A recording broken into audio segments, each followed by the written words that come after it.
At one point in time, this man was very much on the top of the drill scene and very much had the potential to skyrocket in the hip-hop industry. A young kid with a chip on his shoulder with crazy wordplay and an innate energy can only be found in Brownsville, Brooklyn. But his ability to not be able to maintain relationships in the industry and being in and out of jail for most of his young adulthood have somewhat halted his growth. Today, OMB JAYDee is serving a sentence due to a RICO charge. We're not to the field, then we spin on the field, then we punk up on foreign side. And I got about 9 in my clip without knives on the ship by your 5-year turn car. Y'all thinking that 22 late, 22 is the snitch, he did not beat that murder charge. When you look at the environment JAYDee grew up around, it's easy to see where he gets that energetic, aggressive, in-your-face personality. He was born March 28th, 2000 as Jaquan Wise in Brownsville, Brooklyn, an area of Brooklyn that's been neglected by local officials and infused with gang culture since the 50s. JAYDee would be raised by none other than G5 Reels, a respected family member of the Brim set in Brooklyn, otherwise known as the Hounds,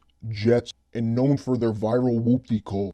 This is the kind of energy and environment JAYDee would be raised around his whole life. By the age of 11, he would be fully ingrained into pen tapping and full-fledged roast battles in middle school in his local neighborhood. He would listen to artists like Lil Durk, G Herbo, and other Chicago stars. In that, you can see where he clearly gets his influence in his music to be so outright disrespectful. He would launch into the music scene similar to 50 Cent, absolutely dissing the fuck out of everyone. Oh, you staying gang, give me everything, if he movie getting murdered. Go and get the Richie, I'ma throw a 50, leave a blicky on the shirt.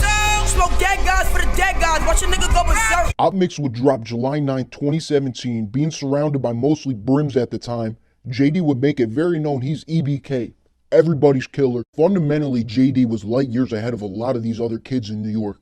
His wordplay, breath work, and vocal tone really set him apart from the rest. Not many people in the scene, even to this day, can rap or hold up with JAYDee. And although him and D-Sav have been putting in so much work in the New York drill scene, he wouldn't really get that mainstream attention until linking with Fabio for Blicky in a Box. Fabio, they don't know if they started, we yoga retarded, we still in that gang shit. Blicky in a Box being hands down one of the most disrespectful, in-your-face, diss-filled tracks to release out of New York. A fully aimed diss against 2Gs and the GDs of Brooklyn. Not only was it a song you couldn't play safe in a majority in New York, but it'd be the first time we see Favi and JAYDee link up. Hey, you know that's one thing we don't play, cause we your GD if you fully a brain split. Like I was the crib, don't choke the bloods, we don't fuck the folks, it was more to die. This itself wasn't Fabio's first song, but it definitely was his first hit, or track in general, that went completely viral. At that time, JAYDee and D-Sav were two of the biggest upcoming drill artists in the New York drill scene. In a sense, they were helping Fabio out doing a track with him. To me, and a lot of other drill listeners at the time, Fabio was fairly unknown. And JAYDee's late connection with Fabio is where you would really start to see a bunch of the growth in his career. At the time, you saw the young star sporting a red flag in all of his earliest music videos, surrounded by bloods from his area of Brownsville. But his connection to Fabio aided in him getting to know P Gutta, an OG for many of the woos, and happens to be under the same set as Fabio. P Gutta would eventually be the man responsible for JAYDee switching gangs. Yeah, I turn crip, I don't give a fuck what a nigga say. No folks coming my way, and the nigga still choking. And you're switching away from your father's gang? How does that make sense? These dudes are on the street trading block superstars like NBA players. That's the exact reason drill rappers and fans were confused as fuck by, and really would be the first instance of JAYDee's career being halted and negatively affected by outside perception of his brand. Fans began to question his integrity, deeming this man the Hood Avatar, a nickname, for better or for worse, that would stuck with him throughout his career. And even though JAYDee traded his flag, it didn't completely stop his career. The new dynamic duo in the drill scene was beginning to really find its momentum. Not only were the two continuously getting hundreds of thousands of views, they'd sell out a few shows together and even began to receive offers from various music labels throughout the music industry. Most infamously linking up with Mace, who gave both Fabio and JAYDee $5K each in 2018 and helped initiate Fabio's deal later down the road. JAYDee met Mace June 9th, 2018, but would get locked up later that month, June 29th, until October 11th. Through that entire time period, until JAYDee was home in May of 2019, he had not heard a single word from Mace. And this is where JAYDee starts to question Mace and the entire relationship as a whole. But after getting released, Mace would reach out to JAYDee that May of 2019, where Mace would help bring JAYDee and Fabio to Columbia Records and help initiate a record deal. The deal was offered to JD as well, but he decided to decline because the offer wasn't putting him as the primary focus as an artist. The deal that was offered was a $1.8 million deal in which Mace allowed to recoup $800K from Fabio and JD. Fabio accepted, JD did not. This is important to note because shortly after the label meeting, JD would be locked up yet again, this time for 8 months, with a bond that he could not pay. So had taken that record deal, he'd be a walking free man. Under this specific indictment were allegations of rape and sexual assault of a minor, in which we'll dive fully into later in the video. While JD is away, Fabio is starting the beginning of his record deal, with one of the first few songs released through the label being Big Drip. The viral smash hit across all platforms achieved over 84 million streams to this day and was the start of the New York drill artist's big break into the mainstream spotlight. So while JD is away, one of his closest peers in the industry, part of his dynamic duo, is getting the biggest amount of attention either of them has ever received. JD's bail was held for $2 million. In the state of New York, you're allowed to put down a percentage of your bail to get out. This is called a bond. Minimum of 10% is allowed, making the bail needed around $200 to $250K. So JD's been in there for 8 months at this point.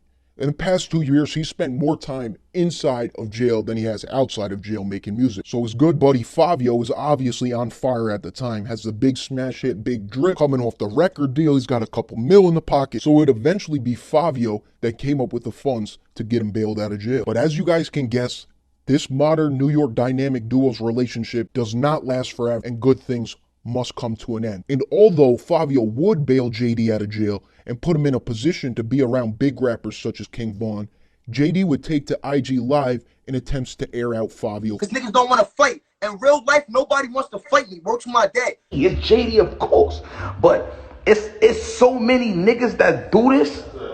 It's so many niggas that do this. Like, if this is coming a recurring thing, like this shit is happening too much now. Like, if it's a cool thing to just go around, nigga, be cool, smack a nigga face, and then go on an incident and go ranting and ultimately ending in diss tracks, airing out their grievances. I hope a lot of niggas get sanctioned. Man, a lot of niggas turn crib. You say you ain't my son, then you lying on my dick. I'm the reason you late. Don't forget time, make sure you taking them trips. And yeah, suck my dick. She got it, the reason I'm crib. JD felt like he put Fabio on, and that Fabio should be doing more to help his career after taking off in the mainstream. This beef in itself was one that altered JD's career. It made him look more spiteful than anything. Fans generally took the side of Fabio Foreign on the beef. You know, this man Fabio just bailed you out of jail, and the first thing he does was get you in a studio with King Von to try to... If that's not an example of a friend throwing an alley-oop, I don't really know what is. From the outside perspective, kind of just looks like JD's a hater. But this is a common theme you're going to see throughout his career. Creating and continuing relationships is not a strong suit. Time and time again, he'd see himself flung into drama-filled beefs with drill rappers from almost every borough. The other artist I've seen have as many name drops is 22G, and his ability to not stay silent has hurt him just as much as making outwardly viral diss tracks. One thing that's kind of always haunted OMB JD's career and really put it to a halt back in 2018 were allegations of sexual assault and rape over his head, in which he would spend some time in jail for, but the case overall would eventually get dismissed. For almost about 3 years and some change, JD had a false sexual assault allegation lurking over his head. Fans in the New York drill scene and other rappers in the New York drill scene bashed the fuck out of him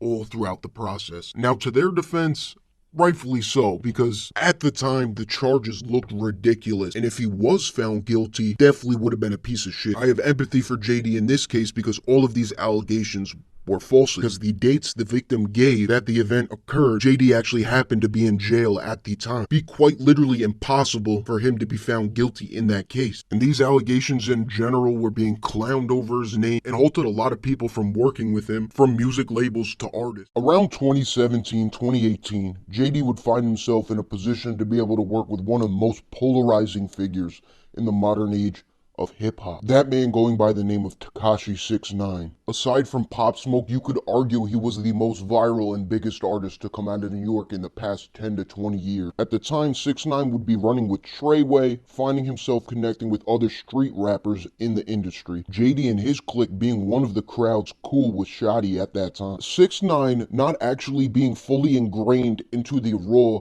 street life of New York drill rappers. He was looking to get a more personable approach to the New York drill scene at the time. So who better to ghostwrite for you than the most disrespectful rapper in the scene as a whole? Which, looking back on it, it makes so much sense. 6ix9ine had a fast-paced, in-your-face drill approach exactly like JD. And there's a lot of bars throughout his discography where I'm like, oh, if JD said that, that'd be a fucking hit. These are allegations time and time again OMB JayDee would deny. He's never admitted that he's had a business relationship with 6ix9ine and his crew. But there is indeed way too much evidence that proves that JD had some kind of business rapport with him. My city, young nigga way too litty. Niggas wanna talk that talk, better walk that walk. When you see me, tell them get up with me. Like, he got hit and he got hit.